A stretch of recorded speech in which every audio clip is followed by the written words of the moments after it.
Imagine a developer, let's call her Sarah. She arrives at work. Her plan is clear. She has important code to write. This code matters. It will help the team achieve its goals. But soon, the day changes. An urgent request appears in her inbox. Then a colleague asks for a quick fix. Another message pings. It's a new idea, needing immediate thought.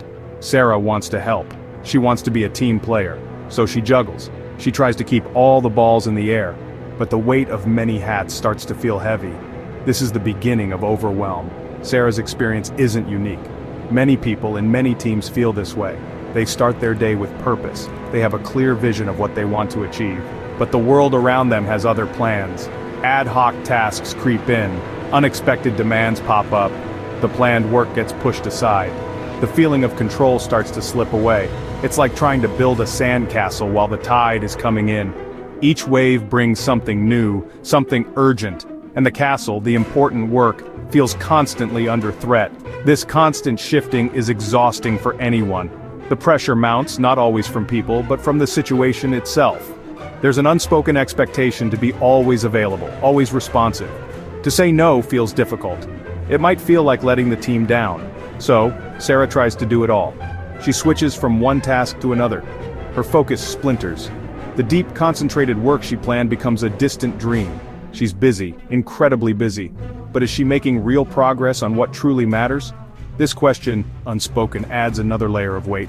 It's a quiet concern that grows with each interruption. This scenario, repeated daily, creates a cycle.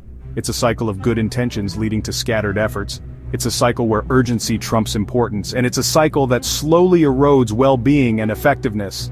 Teams are made of people, and people thrive when they can focus, when they feel a sense of accomplishment. When the environment constantly pulls them in different directions, something has to give.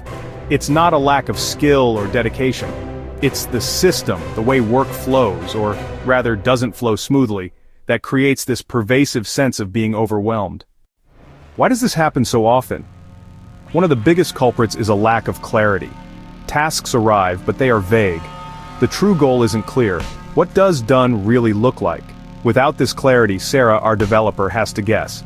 She might spend time going down the wrong path, or she might have to constantly seek clarification, interrupting others and herself. This isn't just inefficient, it's frustrating. It makes simple things feel complicated. Imagine trying to assemble furniture with instructions that are missing vital steps. That's the feeling many experience with unclear work. Then there's the challenge of sudden extra work. Priorities shift like the wind. A project deemed critical yesterday is suddenly less important than a new urgent fire. While flexibility is good, constant, unpredictable shifts are disruptive. They break concentration. They make planning almost impossible. People need a sense of stability to do their best work. If the ground is always shaking, it's hard to build anything strong. This constant churn also communicates a subtle message, that careful planning isn't valued as much as reacting to the latest crisis. This can be deeply demoralizing for those who strive for thoughtful execution. Unrealistic expectations also play a significant role. Sometimes the sheer volume of work assigned is too much for any one person or team to handle in the given time frame. This might come from a disconnect between leadership and those doing the work, or it might be a culture of can-do that stretches people beyond their limits. When the bar is set impossibly high, even Herculean efforts can feel like failures. This isn't about not working hard enough. It's about the math not adding up. People want to succeed, but they need achievable goals to aim for. These issues, unclear tasks, sudden extra work, and unrealistic pressure, don't just make work unpleasant. They actively prevent work from getting done well. They lead to rework because the initial instructions were poor. They cause tasks to get blocked because dependencies weren't thought through. They encourage multitasking, which we know is just switching focus rapidly and losing efficiency with each switch. And ultimately, this constant struggle, this feeling of never catching up, is a direct path to burnout. People don't burn out from hard work. They burn out from feeling like their hard work doesn't matter or makes no difference. So, what can we do? We can start by making tasks crystal clear. Before any work begins, we must ask, what is the goal? What does success look like? Who is this for? Taking a few extra minutes to define the task properly saves hours of confusion later. This isn't about bureaucracy, it's about respect. Respect for the person doing the work. Respect for the time and energy they will invest. Clear instructions are like a good map. They guide us directly to our destination, helping us avoid unnecessary detours and frustration. Next, we can break big, daunting tasks into smaller, manageable steps. A mountain looks impossible to climb from the base, but if we focus on the first few steps, then the next, it becomes achievable. Each small step completed provides a sense of progress. It builds momentum. It makes the larger goal feel less overwhelming. This also allows for better prioritization. We can see which small steps are most critical. We can tackle them first. This approach transforms a feeling of, I don't know where to start into, I know exactly what to do next. Using visual tools like task boards can be incredibly powerful. Whether it's a physical whiteboard or a digital app, making work visible helps everyone. Teams can see what everyone is working on. They can see where bottlenecks are forming. They can see progress being made. This transparency fosters accountability, but more importantly, it fosters collaboration. It allows team members to offer help where it's needed. It also helps in managing workload because you can visually see if too much is piling up in the in-progress column, signaling a need to pause and reassess.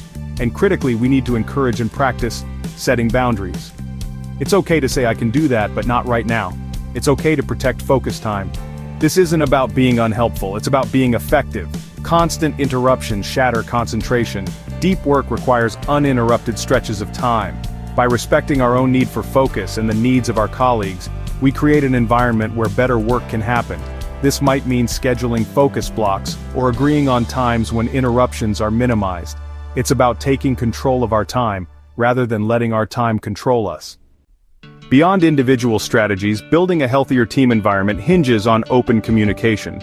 People need to feel safe to speak up, safe to say I'm feeling overwhelmed, safe to ask for help, safe to admit they don't understand a task.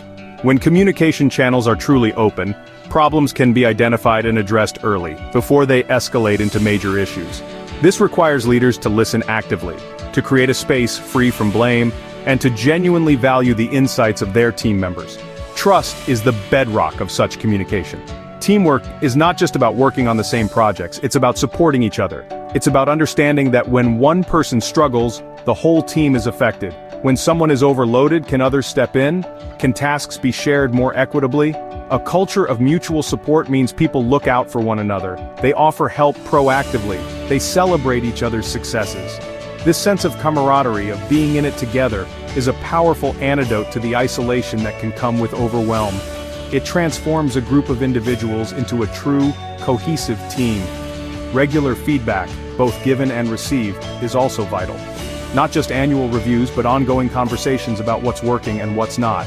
This includes feedback on workload, on processes, and on team dynamics. Constructive feedback helps individuals grow and helps the team refine its ways of working. And let's not forget to celebrate small wins. Acknowledging progress, no matter how small, boosts morale. It reinforces positive behaviors. It reminds everyone that their contributions are valued. These moments of recognition are like fuel for the team's spirit. Ultimately, these strategies are about more than just getting more done. They are about building a workplace where people feel valued, respected, and supported. A place where they can do their best work without sacrificing their well-being. When teams are healthier and happier, they are naturally more productive, more innovative, and more resilient. It starts with a belief that our people are our greatest asset, and a commitment to creating an environment where they can truly thrive. This is how we build not just successful teams but sustainable ones, for the good of the work and more importantly for the good of the people doing it.